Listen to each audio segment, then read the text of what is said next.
Welcome back to my channel. First of all, let me ask one thing. Are you still in search of your final year project? Still, you didn't get any topic? Let me know. Yes, I'm here to help you out. So we have one very simple topic and really useful to the society, namely energy management. You can search a topic related to energy management. So it is an interdisciplinary project. There is no restriction that is applicable only for electrical or electronics. Not like that. It's applicable to every branches. Okay. So now let's move on to how to do the any kind of energy management project. Okay, it's a vast area.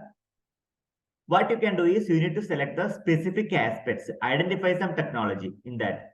For example, energy efficient motor or energy efficient lighting, or else you can go for solar panel installation of green building. Then you can go for energy efficient appliances. Then you can check the behavioral science. If you are a management students, you can check the behavior changes of people those who are dealing with a particular building or particular industry. Another one, what you can do is you can have a detailed literature review by referring the academic database, journals, books, and reputed websites, and to collect the information. What is actually happening right now?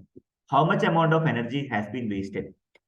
Next is actually we require the present knowledge is needed. That is why we need to conduct the literature review. So what is the point right now? What to be moved on? Okay. What is happening right now? So what is the present situation? For the purpose, we require literature review. Afterwards, what you can do is you have to find out some research questions. What kind of technology can be adopted?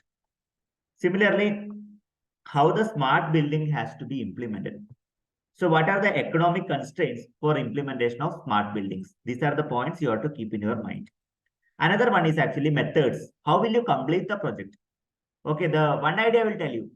First of all, you have to collect the electricity bill of the industry or particular commercial building or your residential building. Afterwards, you will be giving lot of suggestions. Based upon the suggestions, the top management or the owner of the building, they are implementing that particular thing.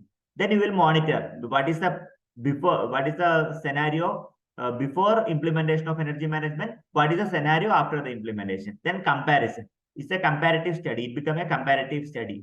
How? Because two conditions, before and after. Fine. That means based on the data analysis, you have to choose what kind of data collection will be done, like surveys, interviews, then energy consumption measurement by using the smart meters, by using the data analysis tool like advanced Excel or any type of softwares. Based on that, you can have an analysis. Before and after, you can easily compare and you can have a decision.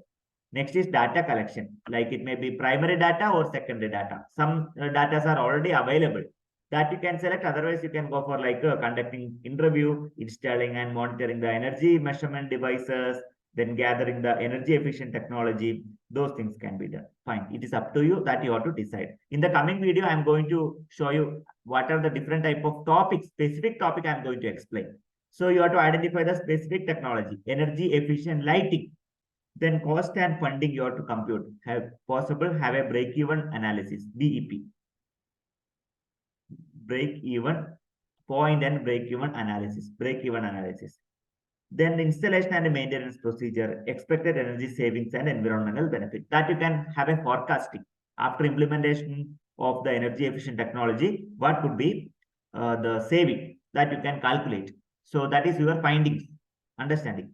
Then results and discussion. Once you completed, present your findings and discuss the implication in front of the panel. So compare the result with the existing literature and explain what is the novelty you have done, what is the work you carried out. So you can wind up. So at least some time is required, minimum 6 to 8 months you have to spend. Okay, minimum 1 year you have to spend. 10 months, at least 10 months you have to spend. Recommendations based on your research that you have to highlight in your report. And discuss its the potential and wider adaptation for any challenges might be encountered. Those challenges, limitation of the work, that also has to be presented. And summarize the key finding and conclude accordingly. And you have to add all the references. It may be like primary or secondary. Then you have to present in front of your head of the department or higher authority for conveying the findings. So these are the things. To make a suitable findings, you have to prepare the documentation. Okay. So these are the things you need to follow if you wanted to have a project on energy management. So you can use primary data and secondary data. So let me know if you have any queries. In the coming session, I'm going to discuss with the most important energy management topic itself. If you go through the slide, you will understand how to do the project. Then I'm going to show you what are the important topics which is applicable in the domain of energy management. Thanks for watching this video. Let me know if you have any queries. So please don't like, share, and subscribe to my channel. Thank you.